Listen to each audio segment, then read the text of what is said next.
اور تیسرا عمل یہ ہے کہ ہم ذکر اللہ کثرت سے کرنے کی عادت ڈالیں، اس کی بھی ہمارے اندر بے حد کمی ہے۔ یہاں بھی ایک رونا بہت زیادہ ہے، ہر آدمی بے سکونی کا رونا روتا ہے، ہر آدمی بے چینی بے قراری کا رونا روتا ہے کہ سکون نہیں ہے، آرام نہیں ہے، گھر میں سکون نہیں ہے، آپس میں لڑائیاں ہیں، جھگڑے ہیں، فساد ہے، نا اتفاقی ہے، اور کہیں بھی کھانے کی ساری چیزیں موجود ہیں، پہننے کی ساری چیزیں موجود ہیں، سارا گھر بھرا ہوا ہے، سکون سے خالی ہے، سکون سے خالی ہے۔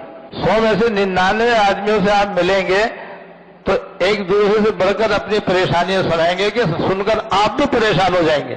یہ عام حالت ہے مسلمانوں، وجہ یہ کہ جو سکون کا نسخہ ہے وہ موجود ہے، استعمال میں نہیں۔ اللہ تعالیٰ نے قرآن شریف میں فرمایا الا بذکر اللہ تطمئن القلوب الذین آمنوا، جو لوگ ایمان لائے فتطمئن قلوبہم، اور ان کے دل مطمئن ہوتے ہیں اللہ تعالیٰ کے ذکر سے۔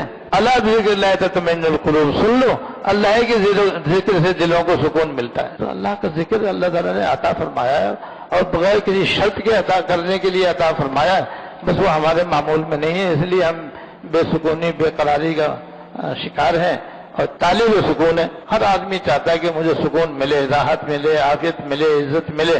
بھائی نسخہ تو ہے، کوئی استعمال تو کرے۔ اب ہم استعمال نہ کریں تو ہماری کمی ہے، ہماری کمزوری ہے، لہذا ذکر اللہ کثرت سے کرنے کا معمول بنائیں۔ اس لیے چاروں سلسلوں کے اکابر جب ان کے حلقے میں داخل ہوتا ہے اور ان سے اصلاحی تعلق یا بیعت کا تعلق قائم کرتا ہے، پہلے اللہ کا ذکر بتلاتے ہیں۔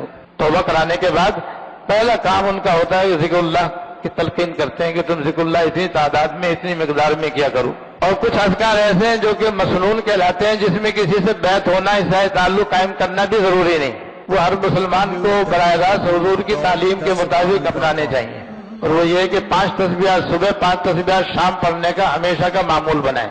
ایک استغفار کی تسبیح، ایک درود شریف کی تسبیح، ایک سبحان اللہ و بحمدہ سبحان اللہ العظیم کی تسبیح، اور ایک تیسرے کلمے کی تسبیح۔ اگر چوتھے کلمے کی تسبیح پڑھیں تو نور علی نور، تو یہ 6 تسبیح ہو جائیں گے، کیونکہ تیسرے کلمے کے 2 حصے کرنے میں آسانی رہتی ہے۔ سبحان اللہ والحمد للہ ولا الہ الا اللہ واللہ اکبر تک ایک تسبیح، پھر لا حول ولا قوت الا باللہ العلی العظیم کے الگ ایک تسبیح، تو اس طرح 6 تسبیح ہو جاتی ہے، ورنہ 5 تسبیح ہیں۔ یہ ان کے اتنے فضائل ہیں کہ یہ وقت بیان کرنے کا تو نہیں ہے، لیکن ہیں بڑے فضائل والے۔